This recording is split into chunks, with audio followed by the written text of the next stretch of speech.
Hi, everyone. I'm Dee. I'm the co-founder of We, as you've heard. I put this panel together for both personal and professional reasons. Personal because I just had a baby, and I'm certainly trying to figure out how to balance everything, and how to balance having a child and having a career.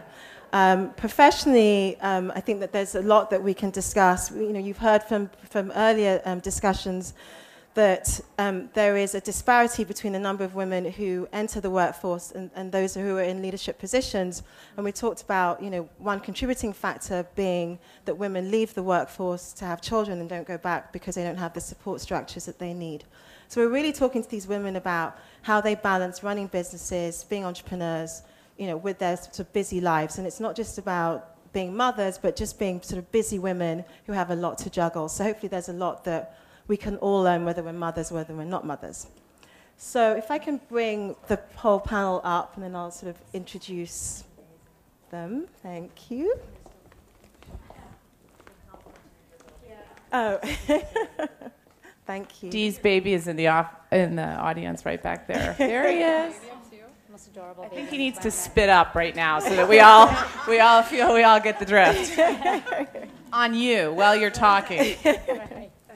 Okay, so I'm going to start in the order that I have here. So Carley Roney, in the fabulous blue dress, is the co-founder and editor-in-chief of XO Group, which is a global media and technology company devoted to weddings, pregnancy, and everything in between.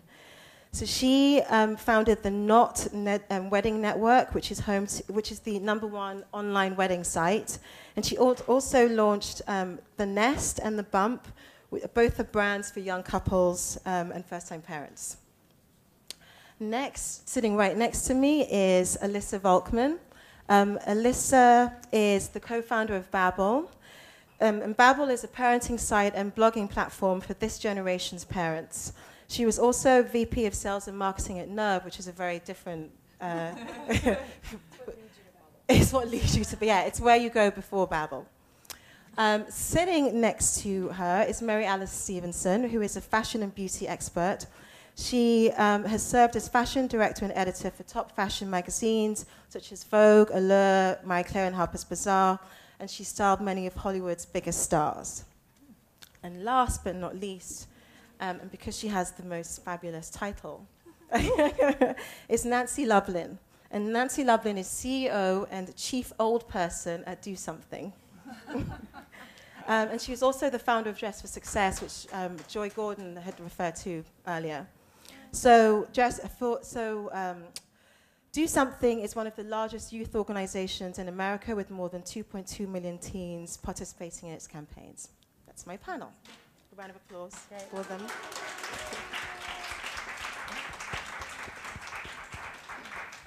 So I don't know if you've all... We had Anne-Marie Slaughter here yesterday, and I don't want to put you on the spot, I should have asked earlier, but have you all read that piece about having it all? So we're too busy to read. I mean, so she was basically, a very successful career woman who penned a piece for The Atlantic where she basically described a very difficult experience of having 2 children and also having a very incredibly sort of busy professional life. And she felt that it was very difficult for women in this day and age to have it all. And I was curious to know, for those that have read it, or just generally, what you feel about that particular story, given that you're all very sort of busy professional mothers. Well, what really resonated for me with the article was the societal problem I think we're facing right now of how do we manage everything that's on our plate. I do think in many ways we've come very far as women, which is fantastic. But at the same time, I think we've doubled our workload, I think, as a result. So I obviously really struggle with how to manage it all and just how to get through those days. And I think, pushing for more flexibility in the workplace, I think, is a great place to start. So it's something what I kind of took from the article. After I read it, I thought it was, really amazing to just sort of watch this woman's struggle on paper really be the same as the one that I was experiencing. So many of my friends were. My real problem with it now is it has been summarized. I think the bumper sticker version is, can you really have it all? And the answer is no. That's sort of like what it's become in its shortest form, and it was really so much more complicated than that, which is why I think it's important to keep that discussion going, because ultimately it kind of while that was her answer, it really kind of, I think, put us all in a difficult position where I think that when I talked about with a friend last night, she said, oh, and now we can feel guilty again, right? Because there was someone who's so important and was basically having it all, and then she said no, so here we are again. Shoot, we're the ones still sacrificing our children. And so I think it put all of us sort of in a complicated place. You wanted her to actually say, that's my sick daughter texting me. See, you can't have it all. Anyway, that was what I found so interesting about it. I don't know if you got a chance to read it, but yeah, I don't really care what anybody else thinks about my parenting. I don't really care what Sheryl Sandberg has to say about it. I don't really care what Anne-Marie Slaughter. You all are lovely, but my way that I juggle is mine. And I think as women, we need to back the hell off each other. And whatever works for you, works for you. For example, I am approving a $2.99 purchase of Thundercats so that my daughter does not actually have to babysit her brothers any longer. Yes, that's okay. And I deep conditioned my hair this morning with Rid and a red comb as I was going through my daughter's hair for lice and mine. But I think the article... Wait a minute, yeah. I've done that too. You know what? It leaves your hair It's really great. soft. I know, it's like the best light conditioner shampoo out is there. fantastic. Yeah, exactly. It also depends on how you define all. And I also think, you know what? God, it's so much fun to try to have it all on a positive note. Like, this is a really exciting time that we can try to balance it all. And it is one hell of a ride, and there's good days and there's bad days. But I know that anything that I want to do in my life, I'm going to try. And guess what? My son is going to be better for it because his mommy thinks big. And that's and you're 3 boys. And so I know I hear all this negativity, and I don't know if I can have it all. I'm trying, though, and ask me, on my deathbed, and then we'll have a conversation about it. But I do think that there's so much negativity. And like you said, it's a... But I think what was interesting about our article, though, is because I agree with all of you, but I think what she was also talking about is how is this being managed in the workplace? Because I think we're trying to do it all, and we have the guts to try and do it all. But I think a lot of work environments are restricting women and mothers in a way that's making it really difficult to accomplish, I think, the things you want. The other thing that bothered me about the article is I was like, do men have it all? I don't think so. Hopefully, if you get your husband to work, at home with the kids as well. I'd like to think that he'd rather be out somewhere else. But, I think that was another interesting thing. It's also easier to have it all if you have money. I'm a single mom. So I have worked my butt off, but I have to also pay for not only my son, my nanny, my driver. When my mom comes in to help me when I go away, as I was in Miami and Chicago this week, it really does take a huge group of people, and I have to keep funding having it all, and that's exhausting. So I see a lot of women that seem to have it all, but they have someone else funding it all, and God bless them. I could use some help too if there's any men in the audience. So for those of you who are running companies, what are the support structures you've put in place to help you run your businesses, and have a family? All right, well, I'll start out. As I was outlining my network, one of the questions was, what's your support system? I thought it was going to be very short, and the list that kept going off the page. Obviously, and even though it isn't really in a business expense, my nanny, is really probably the most important person to actually create a support system for me. She's an extraordinary woman who is totally devoted to my children and is very flexible, and that's, I think, the secret there. But even inside the company, I would actually say my number 2 person. What's funny is I actually run my business with my husband, but he's not factoring into my list at all, the support system. Well, I'm sure, of course he is, but I think of it as outside of that because I feel like I have to kind of create my network. My assistant is actually a non-judgmental assistant who will cover for you whenever you need to be covered for, whether it's like, you're running out to buy tampons he's running out to buy tampons because, of course, you came to work knowing it was the day but forgetting to stop because you were late for XYZ reason, or who's covering, making excuses for you inside the company when you can't do something even though you're supposed to do. I think that's really critical. And then having really strong number 2s in every one of your areas who know the drill, who kind of know the role they play, and they know that they're going to have to. And it was very funny. There was an article, what was it in recently, about people's resentment about having to cover for the people in their work lives who have kids. Well, don't have anyone around you who's going to resent to have to cover for you, and make sure that you're covering for them at the same time. So you're kind of building your own support system with credit in the bank, I think.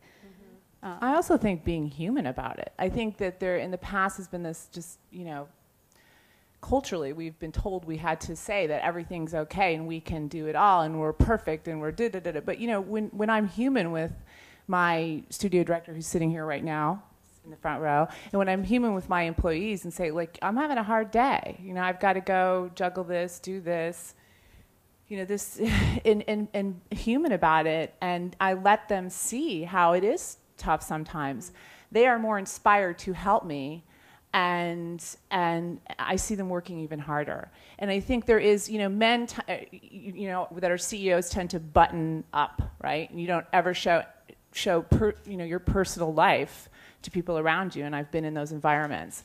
But as a woman, what's so beautiful is that we are able to be powerful and leaders and show our compassion and allow the people around us to know, like you said, that sometimes we need them, and all hell's breaking loose. And they don't have to know every reality, but it's helped me to get them to sometimes, they'll think what I might need as a mom, or getting somewhere intact before I will, because they've gone through it so many times, and I've allowed them to see that it's not all perfect all the time. Here's one surprise. I mean, nannies, assistants, team, all of that, total agreement. My kid's school. So we just switched schools, and one of the reasons we switched schools is that the last school we were at had a lot of non-working moms, and they were on all the committees, and it was like, oh, Nancy, you haven't chaperoned a trip yet. Can you do this? Can you sign up for a few hours? I can't. Nope. So instead what I would do is for the auction, I would get like Justin Bieber to record your voicemail, and then all of a sudden I'd be like the cool mom, because I could deliver like the Jonas Brothers, which is fine. But we just switched schools, and actually we're actually at Avenues, which is awesome. It's all entrepreneurs. That was the big surprise. I think everybody thought that Avenues, which is a brand new for-profit school that's basically on the High Line, was going to be all like hedge fund finance people, and thank God it's not. It's all entrepreneurs, including all the moms are entrepreneurs, like the woman who founded Soul Cycle, Eleni from Eleni's Cookies, Daily Lit. Like, it's all entrepreneurs, and everybody is totally understanding, because it's not a not-for-profit, a private school. There is no school auction. There is no committee that I need to be on, so it's actually a school that I feel like is made for a working mom. So when you're thinking about picking a school, surprisingly, you actually want to pick a school that's working mom friendly. What is the culture and the expectation of those working moms? What are the hours? That seems silly, but at Avenues, they will do pickup and take my kid to an after-school program at Chelsea Piers. So my kid can be brought without having somebody to have to take them to sports after school. It can be delivered. So like little things like that actually matter a lot for working moms. So we're psyched about our new school. That's great. Is there anything that you think that the corporate world should be doing, structurally to help working mothers in those organizations, based on your personal experiences? Well, we started something recently at XO Group called the Ultimate Freedom Vacation Policy, which is literally that there's no defined time off. You can take as much time off as you need or want, as long as you can figure out how to either work with the network of people inside the company or your own, self, whenever you want to work. Because we really didn't want that. I had the freedom to never be panicked about not being at work. And I knew that actually was a critical piece of my being able to get up in the morning and be balancing these things. And a lot of the women in my company are moms, and that was I felt like that was the best gift I could give them. If your kid's sick, you're home. There's no question. You just are home. You're not looking at some sick day list, because I know that that ultimately it balances out, that they put 10 times more time in after hours, on the weekends, that we will make up for it because because I'm hired those right people. And I think, I don't know, to us that was, and no one abuses the policy. Everyone, people have to work. You have to get the approval of your peers, not of your boss. So it makes it that it's much easier to ask your boss for time off than it is actually to ask your peers who are actually going to be covering for you. And so it's created a really good support system among working mothers and even their support staff. And so anyway, that's a policy that we thought was a way to kind of provide that flexibility without making it like work flex, time. I want your assistant and your vacation policy. My assistant buys all my clothes for me too. He's the best. Dee, I don't know if you're experiencing this because you've got a 6-week-old, but one thing we could do to help all working moms is spread an ethos that boobs are food. Yes. And the discomfort with breastfeeding that still is perpetuated in a lot of workplaces and just all over the place. I mean, for most of my life, thought of these as the greatest accessory I will ever own, and that every shirt was how do the boobs look, and everything was I'm going to dress them up and take them out on a Saturday night. And now, and then when you have a child, you realize they're actually just a food source, and they're awesome. Like it's amazing what they can do. And we need workplaces to be more comfortable with that. Restaurants, other women. I used to be the girl at camp who would like shower with a bathing suit on, but after having kids, I'm comfortable whipping out a boob in like a Starbucks. And I think we need people to be comfortable with that. I think that would really actually. I don't know if your experience. You were 6-week-old. I mean, I don't know if you're in the middle of it, right? I was going to say you should bring that baby up and breastfeed him right now. That's right. Yeah, I don't think I'll go that far, but certainly, I've been juggling that one. I think it also depends on what business you're in. If it's more buttoned up, I mean, I was shooting a British Vogue cover, and I remember when I learned that I could double pump because it would save time. So I was behind the cyc, and the model was out on the cyc, and I was like shooting with this photographer Regan Cameron. He's like, I'm back there. I'm like, I'll be right out. Hold on. And then he came and peeped around the corner, and he's like, oh my God, that is so cool. Get the cameras. Come over here right now. And I think that if you're in a creative field, it's much easier to, go there. But if you're a doctor, a lawyer, if you're in a corporate, an investment banker, I know in the finance world, it's really tough for a lot of my friends. It's much, Yeah. I think we were talking about it as well before the panel about maternity leave policies, which I think in the U.S. is just criminal. I think it's 6 weeks right now paid. And I think that's just really, really... Yeah, it's terrible. And I mean, in the UK, it's 36 weeks, I think. And yeah, it's definitely, it's at least that, perhaps more, actually, because I know that there is... Yeah, obviously, everyone should move. You should all move to London and have babies. So what about business relationships and how you deal with those when you have kids or actually when you're pregnant? So when I was pregnant, I had a meeting with Nancy where, which was great because, I felt comfortable sort of going in sort of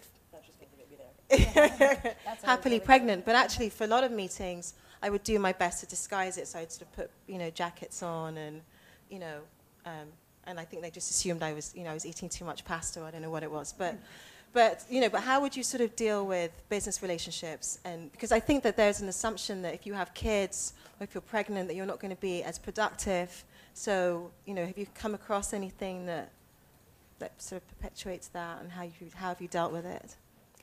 Well, I would say not to. I mean, I believe these things should be used to your advantage when you can, but I don't think also you should wear them on your sleeve on some level. Like, when it's not a factor, it should not be treated as a factor. Like, I don't think you need to sort of politicize it in the instance. I'll give you an example. When we were going for our second round of financing, I had just had a baby. I didn't even tell the first investors that my husband and I were married, because that's like you think having a baby is a problem, being married to your co-founder, it's like big X, skull and crossbones next to your name. But then the second round, we were going out and we had just had a baby, and not only did I not want them to know, as I said, that I was married, but I didn't want them to know. And so they would do these drop-by visits at our office. And I had the baby in the office for the first 6 weeks. It's the only way we had, we were 6 months into our company. And I would, do as best as I can to suddenly, instantly hide the baby in the photographer's studio next door. I'd be like, hey, I know you have a celebrity in there, but can you take my kid? And because I didn't want it to be a factor in their decision-making process. And I didn't want to I didn't, I really did not want, because it isn't. It isn't. So why make it one? Years later, of course, and it was a woman, a venture capitalist, which is even double, like the fact that I was so worried that she would find out that I had a kid is kind of sick on a whole nother level. But she told me years later that, in fact, she does worry about it. At the time, she did know, because I guess I had left like a baby bottle sitting like on a shelf one day when she came in. She's like, I knew the whole time. But I think it is important to, like, keep it as much out of view of the people who you believe it will be a problem for. Like, I think that you have to use it. And for the people who not, like in China, where we're doing business right now, they love people with children. They love to have children. Like, one of the questions was, do you bring children involved in your business meeting? It's like, right, it's not, no, I'm actually like a total star because I have 3. But is it a problem, though, because I've experienced what you have, too, but is it a problem that we feel that we're trying to hide the fact that we have children, we're trying to hide the fact we're pregnant? I've had the same, Rufus and I are co-founders of our company and have been running it together. So we've experienced the same things you have. But as a startup, when I was pregnant and delivering my child, I was driving the revenue for our company at the time and didn't want to tell a lot of the clients we were working with that I was pregnant. And then when I was having the baby in the hospital, I was still taking conference calls. I didn't have an auto reply. They had no idea I was having a baby, which I was ashamed about. It was terrible, but that I felt that I had to hide that because I thought it would possibly affect our business or something closing, some sort of partnership we were putting together. So I think that's been hard, but at the same time, the fact that we started a parenting site has also worked to my benefit, because when we are now meeting with brands, I am the target consumer. So it's great to actually share the fact that I have children and or I was pregnant. So I would either really expose that I was pregnant because it helped, or I would be hiding it. But the reality is it is a little bit of an issue. Like, when you have a baby, you are completely, you drop off, as much as you tried it, you're kind of, and I have a lot of people work for me who have babies, and I just know, I hired someone the other day who was, in fact, like 6 months pregnant, and I'm like, okay, just calculate it in my math. Like, okay, so for these 3 months, she's going to be totally useless. Okay, that's going to be helpful, because afterwards she's going to feel like, oh my God, I have to make up for my lost time, and she'll figure out how to be decisive and quick. And I know there's an extraordinary benefit to people being parents, because they're very quick in their decision making and confident, I think. But I think that's part of it. Like, and for your clients, they're not in the business of hiring you. They just want their deal to be done well. Mm-hmm. So that's why I say, for some people it is an issue, and it's fair for them to be like concerned about it, because it might be a problem. Not that you wouldn't make up for it, but I look at it in a very practical way. So 8 years ago, I was 5 months pregnant with my first child, and I was up for the CEO of a very big national, I was just telling you this, national not-for-profit. You all know it, and I'm not going to say which one it is. And I went through the whole process. They offered me the job, started talking to brokers about housing in that other city, and I did what I thought at the time was the right thing to do, which is I called them and told them that I was 5 months pregnant. At which point the female chairwoman of that organization called and said, how many children do you plan on having? Do you have a support system in this city? Do you think this will change you? One illegal question after the next, which I answered.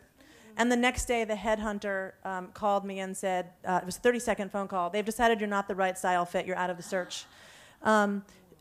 Two ending points to that. One, and I didn't sue because I believe in this organization, and I wouldn't want to hurt them. One is, I actually think that I became a better CEO after having kids. And I think that I learned more about time, prioritization, nurturing people. I'm a better listener. I'm more efficient. I'm more effective. So shame on them. They made the wrong decision. And the second thing is the day that Marissa Mayer gives birth in October, every woman in this room should buy Yahoo stock. Because we need to change this. This has to start with us. So I am rooting for her. And I think we need to root for other women, and we need to be the last people who discriminate against each other and assume the worst of each other. And unfortunately, right now, we are the first. So whether or not you think Yahoo has a bright future, buy it. Just as a statement. Yep. So can I just take it back to the practicality? So basically, I'm at a stage now where I'm trying to figure out just how to get out of the house. So I just can't. I'm an hour late for everything. And my hair's always a mess, and I can't get dressed. And so, how do you start a Monday morning? Like, what are the sort of, practical steps that get you, out and into your office and to start your day? Because I need to know personally. Well, it helps when the children can run and jump on you at 5 a.m. But I would say I just feel like starting Monday mornings, it's just an adrenaline-filled just rush for the entire week, starting literally with a stampede of children just coming in and jumping on you, checking email early, getting kids to school. I feel like it's just 30 minutes after 30 minutes of just adrenaline-filled meetings, conferences, phone calls, and then damage control when you get home, and it just keeps you going. But it is challenging. But I think once Sebastian is crawling and calling your name, he'll get you started much earlier. And what about Anne-Marie? What about Mary Alice? What about travel? Because my fear, because in fact Sebastian's going to go on his first trip soon, is my fear is being that mother with the crying child that everybody hates on the plane. We all have been there. We've all been there. And, pacifiers are okay. And you learn little tricks. And the great news is because of the internet, and there are so many communities out there, mommy communities and sites like Babbel, that you don't feel alone. And what I always think that is overlooked is the humor in all of it, because it is just... last week, New York Fashion Week, like I'm about to go sit front row at Carolina Herrera, and I'm scooping kitty litter while I'm like running with my son on the scooter to make kindergarten, and oops, I forgot his lunch, and kitty litter's all over my skirt, and, so there's so much humor in it. But what happens is when you do some research and you listen and talk, like you said, to other women, you find shortcuts, you find things that work for you, and you share them, hopefully. A lot of women don't ask you, because that would mean that somehow they weren't doing it right. Mm-hmm. And that's what I think. There's been so many women that have been pregnant, so many friends, and I'm surprised that they never sit down with me and say, let's talk. Because you know what? I have like a list of 20 things that you need to get right now that will change your life, and we'll talk after. Thank you. It always comes up with a glass of wine. Yeah. And my big juggle, and I'm sure when you have older kids, is the thing that's hardest and most gut-wrenching for me is my son will come down and he'll slap down my computer, And that is, that hurts me to even say it now. And it's really, really difficult, because the great news about having successful companies and being able to actually spend more time with your kids, but because you have your BlackBerry or your iPhone, and that's your office, right? So I'm just so grateful that I can be with him, walk him to school, go volunteer at lunch, or go pick him up, because I don't necessarily have to be at an office, but that's my office. But because of that, I'm always on it, and that's really hard. And and they don't understand. So what I've kind of learned to do is, really give moments where I put that away. I mean, it's hard. I'm like, I want to get it, but really focus on him at certain times, and then disappear when I need to, when he's around, to go look at that. Yeah, I go to the bathroom an awful lot. Exactly. That's a really good Mommy one. has to pee again. Yeah, that's so good, right? Yeah. On travel, a couple things on travel is, so I'm guessing Mary Alice also has this, like, a week when you're away. So, like, I'll have to be in, like, Switzerland for a week for Davos. And you definitely bring back presents, but the better thing than bringing back presents is ship them while you're there. So, like, FedEx a present home in the middle of the week, so they get something from you in the middle of the week. So you're making the rest of us look bad. Yeah. It's not a good present, but it's like just something. So that's one. That's one. And two is traditions, things that like you are definitely home for. So like I'm not particularly Jewy, but we now do Shabbat every Friday night. No, we have Shabbat every Friday night, but our Shabbat is, I love bread, so I can always do that. But like, so we eat the challah on Friday night, and when you pull your piece of challah, you say your favorite moment of the week. And so that's become like a touchstone for my kids every Friday night. My 5-year-old for 6 months said the same thing. He didn't quite get the understanding of like what a week is, but now he's there. So, but the traditions like that, where they know you're going to be there and you're going to be present, and then bribing them. Also, big piece of advice to new moms is like, you know what? They don't even know you're gone. If you're going to go now. When they're young, do it. I remember I was doing the Oprah Winfrey show, and I flew out, and we got stranded out in LA, and I just had my son. And I was screaming, crying. I couldn't get out that night. I was like, tell Oprah to send a plane. This is ridiculous. I just had a baby. I was crying and screaming. my 4-week-old son had no clue. It's when they're older that it's much more difficult to travel, and they, it's harder for them to let you go. So you and your hubby go have some fun. Now when I go away, the easiest they're also easy to travel with at this stage. That's a vacation. Honestly, when you're on a business trip, that's a vacation. Work. Now I'm I would just try to get a flight back sometimes, a 24-hour thing to shoot in LA and then hop on a plane after my shoot and be up all night just so that I could. Now I'm no, I have a nice dinner. I think we put so much pressure on ourselves to witness every single moment. And the kids are okay. They'll be fine. And it's better because if you arrive refreshed and you've had a little space and a little time, it's much better than if you arrive Was there something you wanted to add? No, just do you know about the bassinet? We clearly need to make a list of the secrets. The secret. This is a great time to travel because in that first year they're the size that you can. So you don't bother paying for first class. Fly in the first row of economy, and those two little holes in the wall. That's for this bassinet that they screw into the wall, and the baby sleeps the whole time. It's awesome. So first year is the best time to travel, do long trips, and fly economy. Yes. Oddly, and it's a big secret. There you go. Our gift. I wanted to open this out to questions from the audience, so let me know. Is there anyone who would like to ask anything? How many of you are excited to have kids? Yes. My main question is,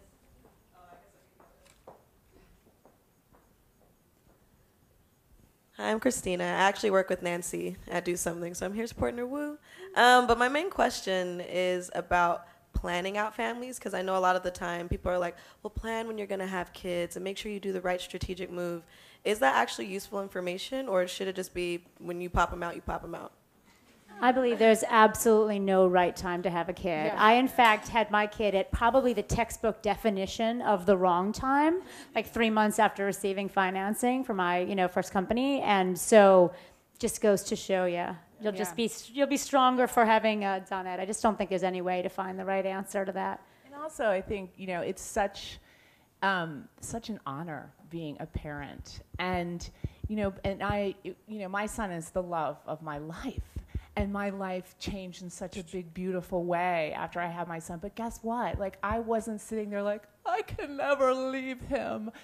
Women are taught to somehow feel guilty that they don't want to stay home. I wanted to do both, and to allow yourself to be there when you're there, but it's okay still to think big and just take your children along for the ride in a healthy way. I changed into my I'm in the audience.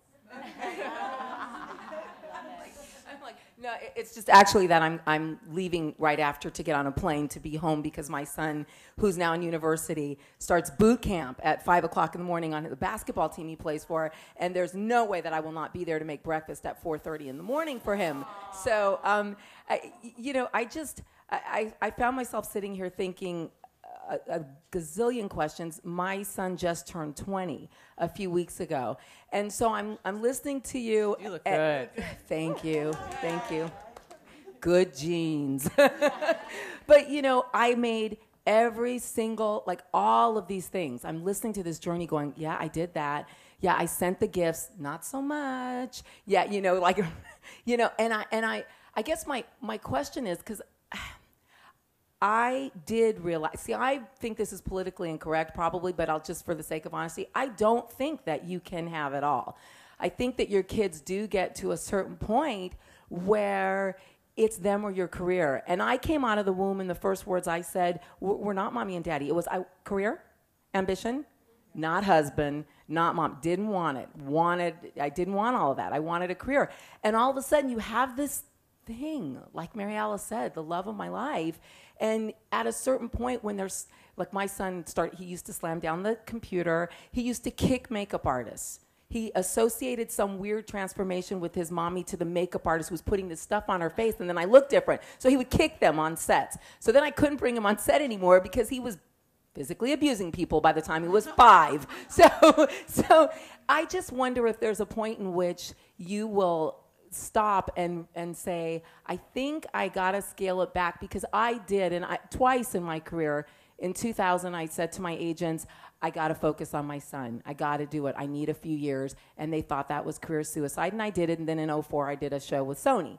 And then in about somewhere around 2007 or 2008, I did it again. And so I've been in this place where, and just to encourage you and also to ask you to think about it, and if you have any thoughts about it now, the offers still come. What I find is that as women, we're afraid to make the child the priority over the career. We're afraid, oh no, there's not that much time. Oh no, we won't get a break. I'm talent, so oh no, everyone else is 10. I don't care that I look 30. You know what I mean? They're young. And we put this pressure on ourselves. It's not real. Don't believe it.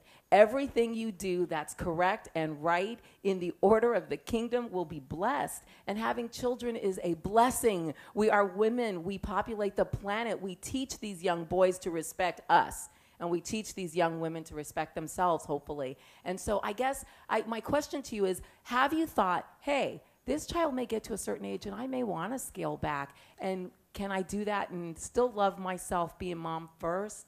You give me your diamond ring right now, I'll scale back. I'll take that in, cash it, and we'll take a little break. It did. You know what? It did help, because I was a single mom through my whole career, and I got married a couple of years ago. And I say that with all respect, because I love every single thing you just said. Trust me, it's hard when you financially don't have certain choices. And the reality is most women out there have to work.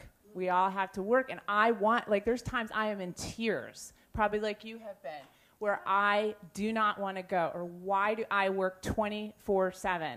To be a successful parent and a successful entrepreneur, it is 24/7. So you give all, you give big, and I hope that my son, will see that, and I feel like I've worked really hard for him to understand why mommy works, and and it's not taking away from my time with him. But there's times where I definitely want to scale back. We'll see, Yeah, no, trust me, I know. I mean, I moved into a smaller place at one point because I got married 2 years ago. I was a single mom the whole time. So until he was 18, there were times where lifestyle had to change. Congratulations. Someone once gave me a piece of advice when I first had my daughter, and I said, just to keep yourself honest, every once in a while, pick a day and just skip work and say to your kid, like, I'm playing hooky today, and you're playing hooky too, and we're just to make sure that you, in fact, can still do it, right? That you can, because I think what happens is you start to kind of feel,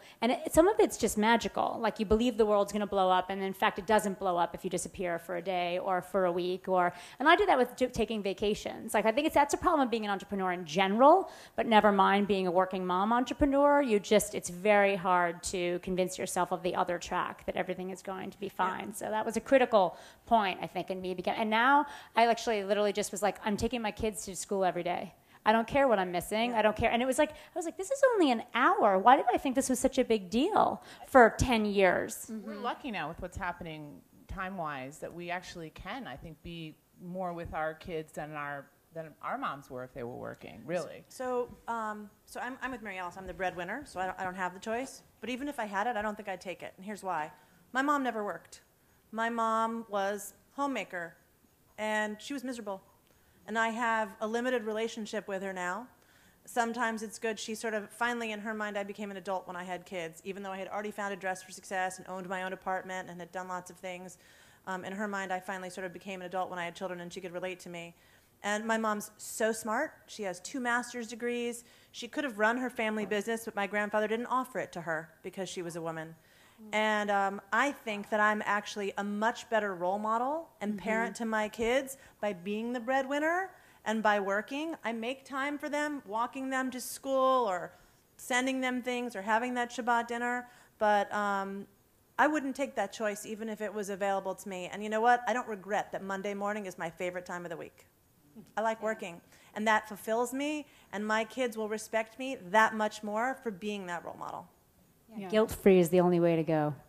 Well, and I think, to your point, though, that I think over time we'll see as our kids get older, but you might have to reprioritize. I think you have to constantly trust your instincts. See, I think with Anne-Marie Slaughter, what she found as well is that as her children got older, she started seeing problems in them. They weren't really responding well at school, and she had to shift. I don't know if she wanted to, but I think to Mary Alice's point, I mean, you try and do the best you can. You're working 24/7. You'll have to reprioritize probably at some point. But I think the theme of what we're all saying is finding those pockets of quality time with your kids, pushing for more flexibility, trying to do the walks to school, trying to have the traditions at home. And I think just, pack in as much as you can until you can't. And then I think you just have to figure out, it sounds like, things shifted for you and you had to kind of work around it.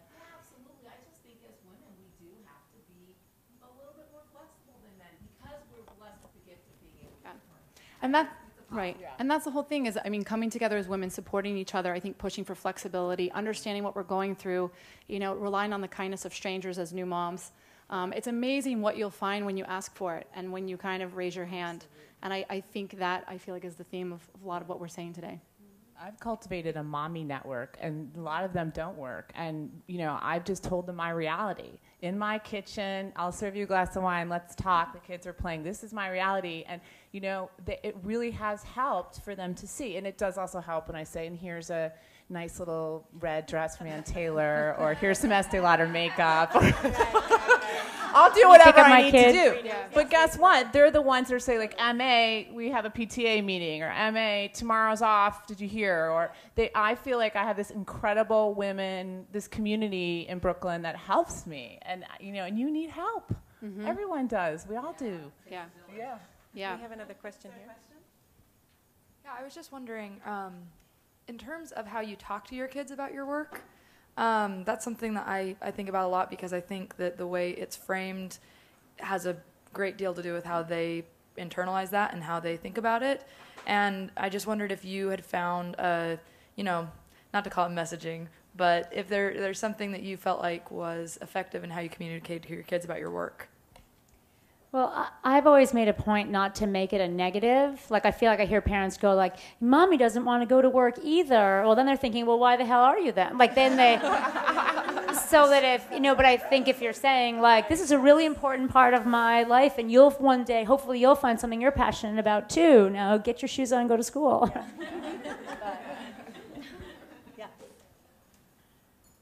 Willem he doesn't really understand. I haven't taken him into the fashion world so much, and then until he had a couple little girls over one day, and they went to Mommy's closet, and now he gives fashion tours in Mommy's closet.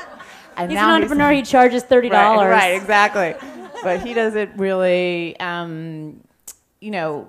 I haven't actually was just thinking about that. It was time to bring him into my world a little bit more, which I've actually kept him away from. And he knows how passionate I am about it, but doesn't really know what Mommy's fashion work is. Have you taken the boys? We have a little bit. I'm still working towards this nursery in our offices, but we take them a little bit. I think what's fun for us is that we run a parenting magazine, so our work informs our life, and our life informs our work. So it's a lot of fun talking about what they do, and we take them on the site. But I think to Carley's point, you have to have a positive kind of attitude about what you're doing, because I agree that I think that really influences, your children.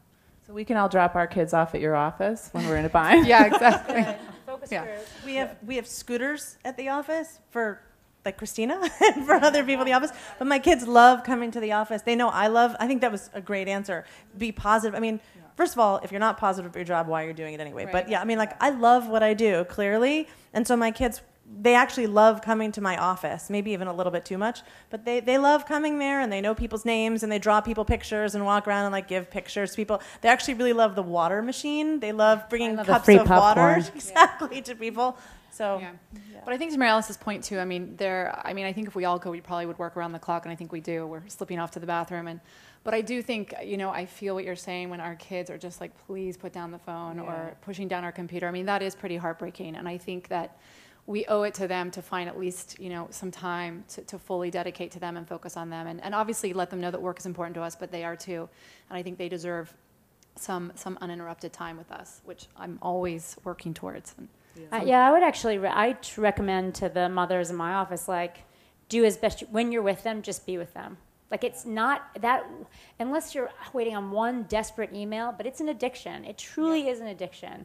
And you could check it at 10 o'clock at night and be just as ready for the next morning than checking it every 20 minutes in between. And there's always the email always, you're waiting on, right? And there's always like the phone call you have to get on. So you have to be disciplined about it. Because they really, and you can't, I'm always like, no, that was your friend emailing me about a play date. Like, I'm always like trying to explain away. Right. Here's another practical piece of advice. So on one hand, I think what we said is if you're passionate about the work, include them, tell them. Here's the other thing. Conversely, if there's something that they are passionate about, throw yourself into that. So oddly, I am now doing mixed martial arts.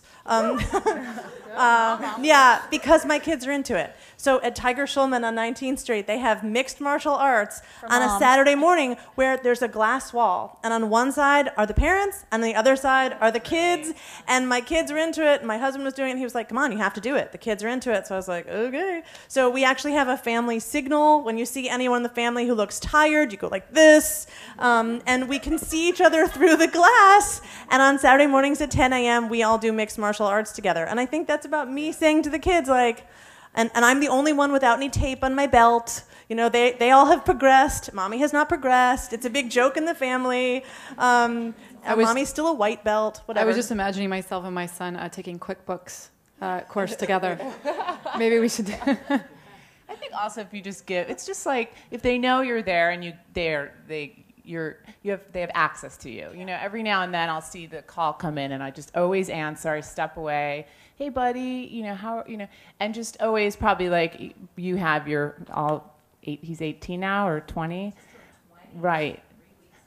It's when you don't respond, but when they know that they're your number one, and sometimes it's tough, but you always connect with them, even if you say, I can't talk to you right now, or mommy's in a really important meeting, and then I try to always follow up, but I always. Really important is Yeah.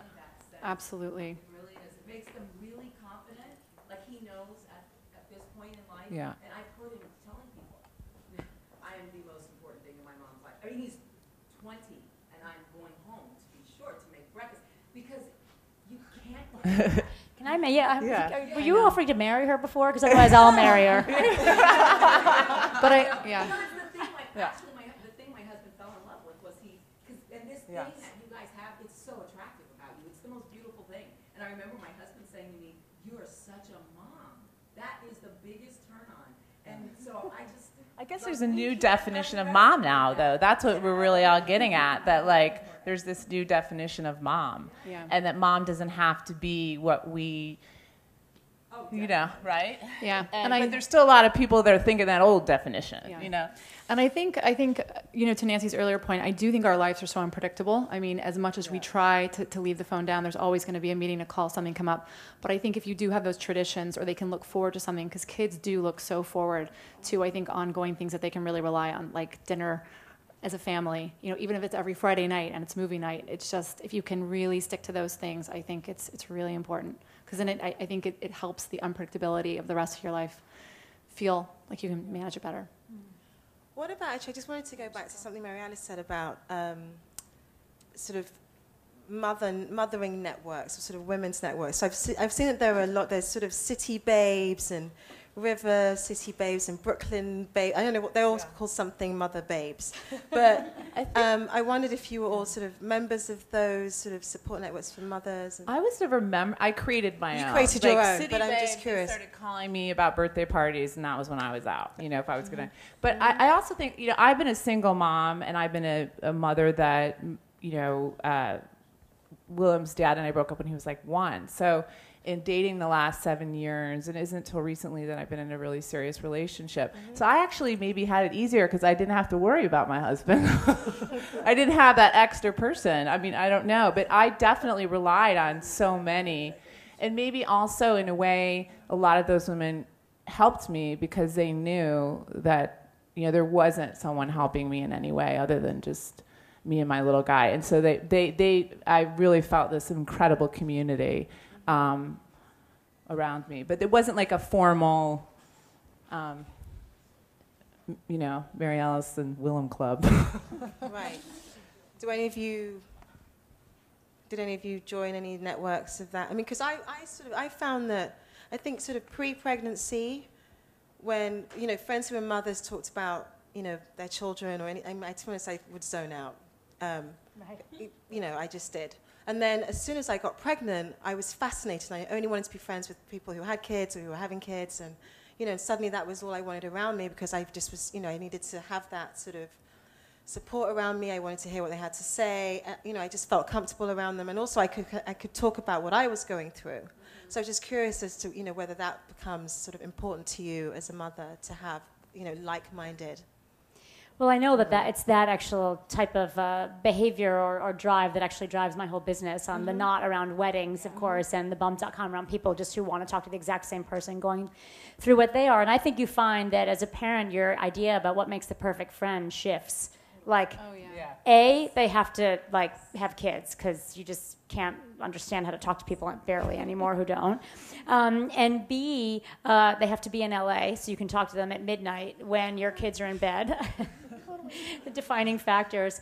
And you find that you have to ask a lot more of people, and you have to be friends with people who don't say things. I swear to God, I there's a moment where I knock someone off my friend list. Like, I called you 2 weeks ago, and I think well, you know what? Then you clearly can't be my friend anymore because you're lucky I called you back at all ever. Not because I didn't want to, but because you must not understand my life. And it's so I don't need a friend who's panic-inducing. Oh, shit, I didn't call them back. I know they get mad. And that's the one thing of working mothers. Wow, your leash is so long. It's incredible. Yeah. So I think you have to make an internal network of people who are just very much like you are. Yeah, totally. And I think as we talked earlier, I think, you'll be amazed at what you find when you raise your hand or just go out and look for it. It's out there. And I actually was invited to a class at the local YMCA. I didn't even, when I first had my son, it was such a kind of shocking experience. But thankfully I was taken to a local class, and it's amazing just how quickly you connect with people that just had children. And I think it was great to find people that had children within the same kind of time period I did. And I definitely think community is everything when you're going through that experience. And so I think seek and you shall find. Okay. There's a question in the front. Yeah, you guys all have a pretty idealized situation. For people in the audience that actually maybe they have to work 2 or 3 jobs, what is the advice that you can give to them? Because if you're not an entrepreneur, what would you tell the working mother that needs to make time for her children? Well, don't underestimate. We definitely we work 2 or 3 jobs. Every single day we're all cultivating constantly, and we totally understand and get. No, but I'm talking about the mother that hates Yeah. her job for Oh, Right. that hates her job. Well, and this is what I was, Yeah, okay. this is what I was saying earlier. I do think the benefit we have is that we can find pockets of flexibility. And I think, as I was saying earlier with Emery Slaughter's piece, I do think this generation has to push for more flexibility in environments that I think aren't open to it. And I really think we have to do that collectively. In the workforce, corporately. When I ran Dress for Success, and some of you saw Joy earlier, I saw, hundreds of thousands of women come through Dress for Success who were juggling multiple jobs, possibly multiple baby daddies, long commutes, and I never saw what the media would put out there as the welfare mom. I never met her. I don't know who the heck that woman is. They would have you believe that she's, African American, a certain age, blah, blah, blah. I never met her. I saw Russian immigrants. I saw Hispanic women. I saw a whole mixture of people. And what I never saw was anybody complain. And I learned more about juggling time. I learned more about being a working mother from the women who came through Dress for Success than even from any of my friends or any book or website or anything. They just do it. They don't complain. It's just this is what my life is, and so I sort of do it. So I don't know that anybody who knows me, Christina will tell you, I don't ever complain about lack of time or being too busy or being tired, because I think that would be the rich woman's luxury. And that's just a line that I've drawn in the sand. There is no such thing as me not having enough time, because I can have help from an assistant or a nanny or something like that.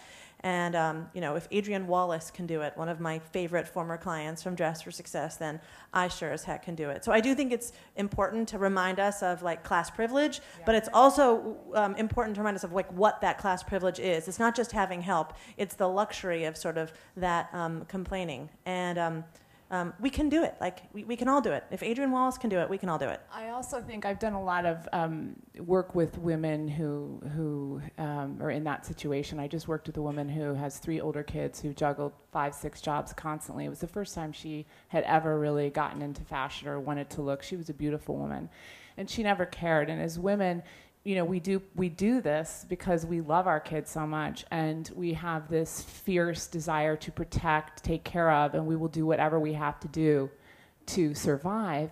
But you know what's so nice is that when we can look around and embrace each other, and because we're not going to give ourselves permission to take care of ourselves, we always take care of ourselves last. And so if we can reach out as women and be a stronger community and give each other permission, what do you need today? How can I help you? I'm in fashion, so I try to do that as much as I can with my girlfriends that are busting their butts, because I know that is something I can give to them. And I know that is something that you do, Nancy, all the time with Do Something. But a lot of women, you close up when you're working that hard. And it's okay to ask your friend, can you do this for me? Can you help me? Or if you see someone that needs it, to give to them. And I think that's give what you can give, because that's really what it's all about. But there's also, I think, to your point, there's a societal problem, though, because I think there's a lot of businesses that will count, when your child's sick and you want to be at home with them, that's a vacation day.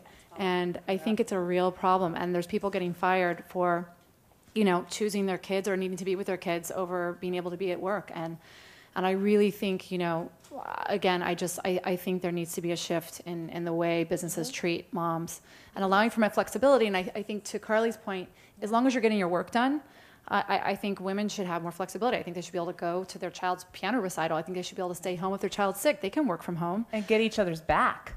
There's been times where it only works in white collar, jobs. It doesn't work when you're an hourly employee who is at a cashier, right. issue. Conversations like this are great because at the top you begin to affect change that trickles down. I was raised by a single mom. I'm the oldest of 6 kids. She raised us. She raised half my friends. She raised my father's kids from his other marriage.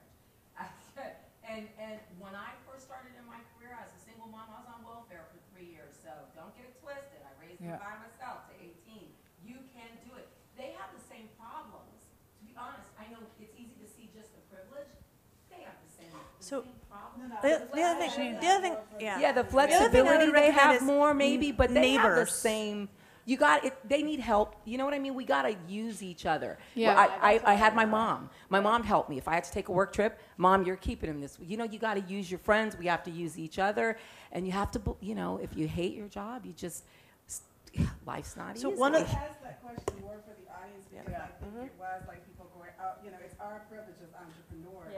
We're in a situation. I'm in a situation where I work for myself from my home.